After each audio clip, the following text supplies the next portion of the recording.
Welcome back to another Kerbal Space Program video. In this video, we'll be modeling the 1969 Apollo 11 mission, the first manned lunar landing. I am commentator number 1. And I'm commentator number 2. Simulator number 1 will take care of the footage. Let's get started. Here we are on the launch pad with our Saturn V rocket. It is one of the most powerful rockets ever built and is over 300 feet tall. Here are our crew members Jebediah, Bill, and Bob in the command module, representative of Neil Armstrong, Buzz Aldrin, and Michael Collins, respectively. By the way, we will be nicknaming Jebediah as Jaquais. After the first stage runs out of fuel, it becomes dead weight and will be jettisoned, leaving the second stage to light its engines and carry the crew farther. During the launch, the astronauts will experience a maximum acceleration force of 4g, or 4 times the Earth's normal gravitational acceleration. Here, we can see the plotting of a maneuver, in this case to achieve a circular orbit around the Earth. The second stage fires with an orbital insertion, but before reaching orbit, the launch escape system at the top will be jettisoned, and so will the second stage.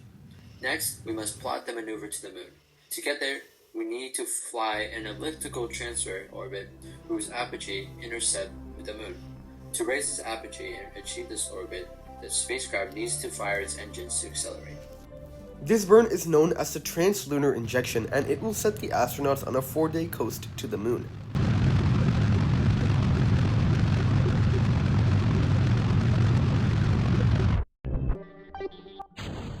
After the translunar injection burn, the command module at the top detaches from the rest of the craft and does a 180 to dock with the lunar module, which is stowed below it.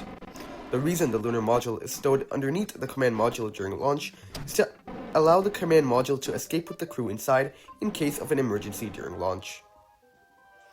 This process takes place 3 hours after the initial launch, and once complete, the Apollo spacecraft is fully assembled and ready for its journey to the moon. After its 4-day coast, the Apollo 11 spacecraft will intercept the moon, but in order to be captured into a lunar orbit, it must decelerate in what is known as the lunar orbital insertion burn. Once settled in a lunar orbit, it is time for the descent. Neil and Buzz will move to the lunar module nicknamed Eagle, while Michael Collins will remain on board the command module nicknamed Columbia. The two craft will separate with Michael Collins remaining on the Columbia in lunar orbit, while the Eagle with Neil and Buzz lands on the surface. The Eagle now fires its descent engine to begin the controlled descent to the surface. During the Apollo 11 mission, Neil Armstrong had to take manual control over the descent, with only 1 minute of fuel remaining in order to avoid an area of large boulders. Finally, 103 hours after launch and 6 years after President Kennedy pledged to put a man on the moon, the Eagle lands on the surface. Hooray. Yeah, Jaquais. 6 hours later, Neil Armstrong, aka Jaquais, steps out the spacecraft and walks on the moon, uttering the famous one small step quote. After 2.5 hours of total time walking on the moon, and 21 hours total spent on the surface, the upper half of the lunar lander, called the ascent stage, fired its engines for the journey back to lunar orbit. It is notable that during liftoff from the moon dust kicked up by the ascent stage's engines knocked over the flag that has been planted as it was too close to the lander. Also, notably, Buzz Aldrin celebrated Holy Communion on the moon. As a devout Christian, he brought the bread and wine on the mission and partook of it on the lunar surface.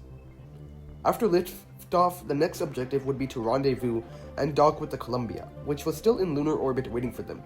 The ordeal took very precise calculations and several burns to pull off. This was the most complicated part of the mission in-game, taking over an hour to complete. In real life, it would have took around 4.